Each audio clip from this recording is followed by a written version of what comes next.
আজকে আমি রান্নার জন্য পাও ভাজি করব। এই শুরু করলাম, কড়াইয়ে তেল দিয়ে দিয়েছি, সাদা তেল। তারপরে আমি অল্প একটু বাটার দিয়ে দেব।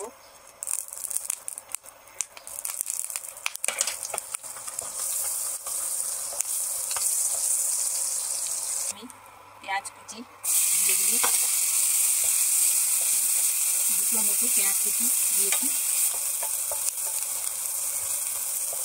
তারপরে অল্প একটু নাড়াচাড়া করবো, ব্রাউন হওয়া পর্যন্ত অপেক্ষা করব।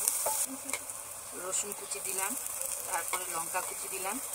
আমি অল্প লঙ্কা কুচি দিলাম, যার যেমন একটা ঝাল খাবে।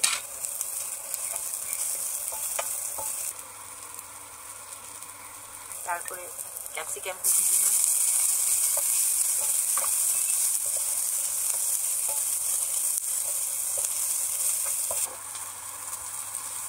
আমি টমেটো কুচি দিলাম।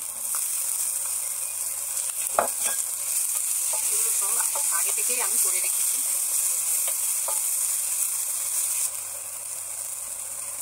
লবণ দিয়ে দিলাম, যাতে সবজিগুলো একটু গলে গলে যায়।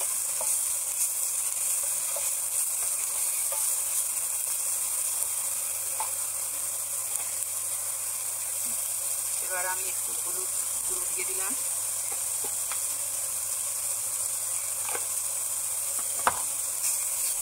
এবার সব একে একে করে মশলাগুলো দিব, যেমন ধনে গুঁড়ো দিলাম,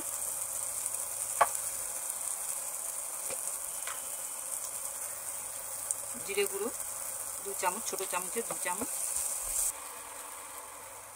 কাটা আলুগুলো হালকা করে হাতে চটকে দিয়ে দিব। একটু খুন্তি দিয়ে ম্যাশ করে নিচ্ছি। আমি একটু আলুগুলোকে ম্যাশ করে নিচ্ছি।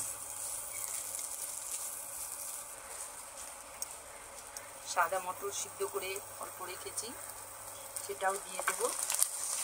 অল্প করে ম্যাশ করে নেব।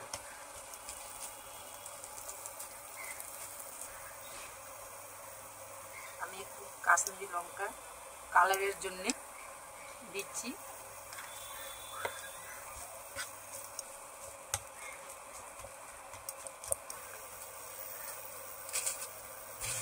অল্প একটু চিনি দিয়ে দিয়েছি।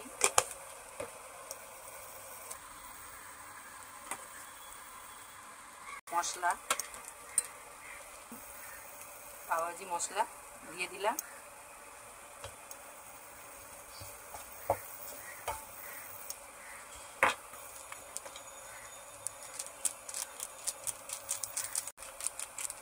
চাট মশলা দিয়ে দিলাম।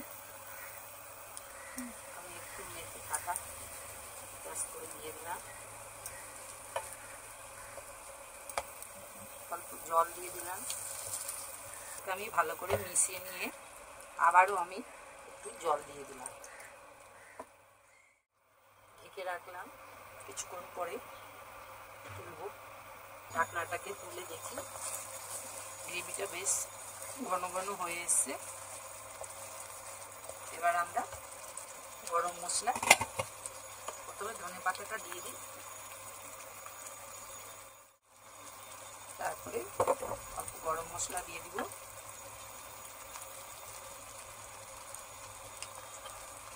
আমি একটু নেড়ে চেড়ে নেব। ঘন ঘন হয়ে এসছে। এবার আমি বাটারটা দিয়ে দেব।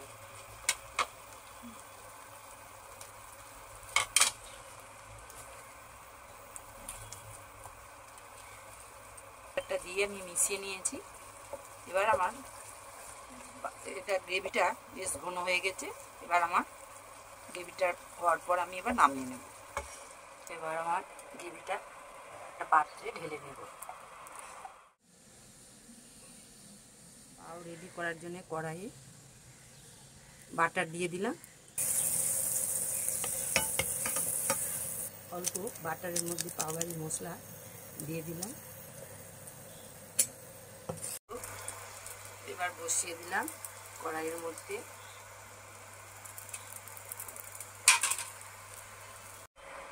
দুই পাশ ভালো করে সেঁকে নিতে হবে।